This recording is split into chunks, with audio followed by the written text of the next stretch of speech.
શું તમે પણ સવારે ઉઠીને સીધો મોબાઈલ શોધો છો અને તમને પણ સવારમાં મોબાઈલ ચલાવવાની આદત છે?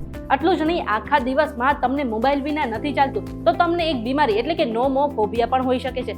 એટલું જ નહીં, ઘણા લોકોને સવારે ઉઠીને સીધો મોબાઈલ જોતો હોય છે અને ઉઠ્યા પછી તુરંત જ નેટ ઓન કરીને પોતાની નોટિફિકેશન ચેક કરતા હોય છે. અને ઘણા લોકો તો એવા હોય છે જે સવારે ઉઠીને સીધા રીલ્સ સ્ક્રોલ કરવા લાગતા હોય છે. અને જો તમે પણ આવું કરતા હો તો તમને આગળ જતા તમારા શરીરમાં એના કારણે નુકસાન પહોંચી શકે છે અને તમને 5 બીમારીઓ પણ થઈ શકે છે. હવે આને કારણે ક્યાં નુકસાન પહોંચે છે એ જાણવા માટે આ વિડીયો આખો જોઈ લેજો. તમે આવી ગયા છો વીટીવી ડિજિટલ પર ને મારું નામ છે મેઘા. હવે અત્યારે આ જે મોબાઈલ છે એ આપણા જીવન જરૂરિયાતની વસ્તુ બનતી જાય છે અને રોટી કપડા ઓર મકાન પછી અત્યારે મોબાઈલ પણ આપણા જીવનમાં ઘણો મહત્વનો બની ગયો છે. હવે દરેક વસ્તુના જેમ ફાયદા હોય છે તેમ તેના ગેરફાયદા પણ હોય છે.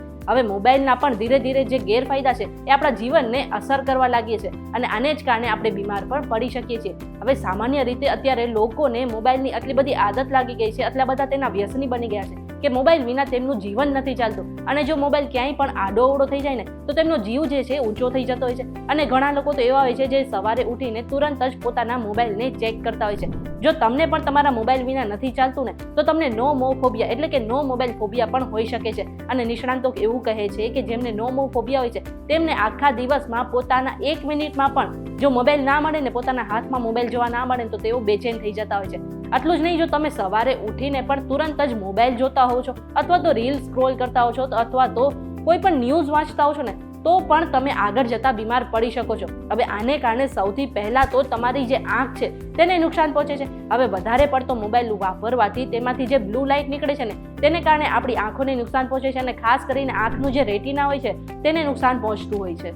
મોબાઈલને કારણે તમારી આંખોને ઘણું નુકસાન પહોંચે છે અને જો તમારે આ નુકસાનથી બચવું હોય ને તો તમારે જે 1 મિનિટમાં તમે મોબાઈલ વાપરો છો ને એ સમયે તમારે તમારી આંખોને 15 વખત ઝબકાવી જોઈએ અને ખાસ કરીને રાત્રે સૂતા પહેલા અને સવારે ઉઠ્યા પછી આ જે મોબાઈલ છે એને તુરંત જ ના જોવો જોઈએ. બીજું નુકસાન એ થાય છે કે આને કારણે તમારી જે નીંદર છે અને ખાસ કરીને તમારી જે સ્લીપ સાયકલ છે ને તે બગડી જતી હોય છે. હવે આ મોબાઈલમાંથી જે બ્લુ લાઇટ નીકળે છે ને એ આપણા આંખોને તો નુકસાન પહોંચાડે છે, આ સાથે સાથે આપણી જે આંખ છે તેના પર દબાણ પણ પેદા કરે છે અને આને જ કારણે આપણે રાત્રે નીંદરમાં પણ ઉપાધિ થઈ શકે છે અથવા તો પ્રોબ્લેમ્સ આવી શકે છે.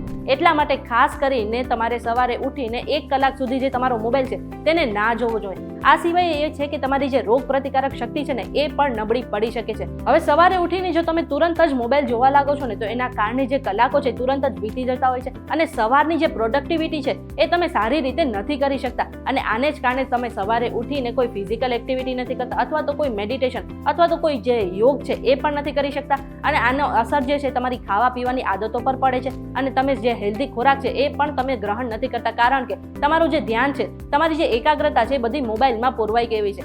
એટલા જ માટે સવારે ઉઠીને તમારે 1 કલાક સુધી તો ઓછામાં ઓછા જે આ મોબાઈલ છે તેનો ઉપયોગ ના કરવો જોઈએ. આટલું જ નહીં, મોબાઈલની જે પ્રતિકૂળ અસર છે આપણા શારીરિક નહીં પરંતુ માનસિક સ્વાસ્થ્ય પર પણ આટલી જ પડે છે. હવે આ જે આ મોબાઈલ છે તેના કારણે આપણા સ્ટ્રેસ અને એન્ઝાયટીમાં પણ વધારો થઈ શકે છે. હવે જો વિચારો કે તમે સવારે ઉઠીને તુરંત જ મોબાઈલ હાથમાં લઈ લો છો અને કોઈ ન્યૂઝ વાંચવા લાગો છો અને સવારમાં જ તમે કોઈ એવી ડરાવની અથવા તો તમારા મગજને ડિસ્ટર્બ કરી નાખે એવી ન્યૂઝ વાંચી લીધી તો તમે આખો દિવસ જે છે સ્ટ્રેસ ફીલ કરશો. એટલા જ માટે તમારે સવારે ઉઠીને ક્યારેય પણ 1 કલાક સુધી તો ઓછામાં ઓછા મોબાઈલ ન જ વાપરવો જોઈએ. અને જો તમારે વાપરવો જ જોઈએ તો તમારે કોઈ ભક્તિના સોંગ અથવા તો તમે બીજું કોઈ પણ સોંગ સાંભળી શકો છો અને આને જ કારણે તમારું જે માનસિક સ્વાસ્થ્ય છે એ પણ સારું રહેશે. આટલું જ નહીં, આ મોબાઈલના ખતરાથી બચવા માટે થોડી તમે ટિપ્સ પણ અજમાવી શકો છો. જેમ કે તમે રાત્રે સૂતા પહેલા તમારો જે ફોન છે એને તમારા બેડરૂમમાં તમારી સાથે ન લઈ જાઓ પરંતુ તેને હોલમાં રાખી દો. આટલું જ નહીં, તમારા સગા સંબંધીઓને પણ કહી દો કે તમે સવારે ઉઠીને 1 થી 1.5 કલાક સુધી મોબાઈલ નથી જોતા એટલા માટે તેઓ સવારે તમને મેસેજ કરીને પરેશાન ન કરે.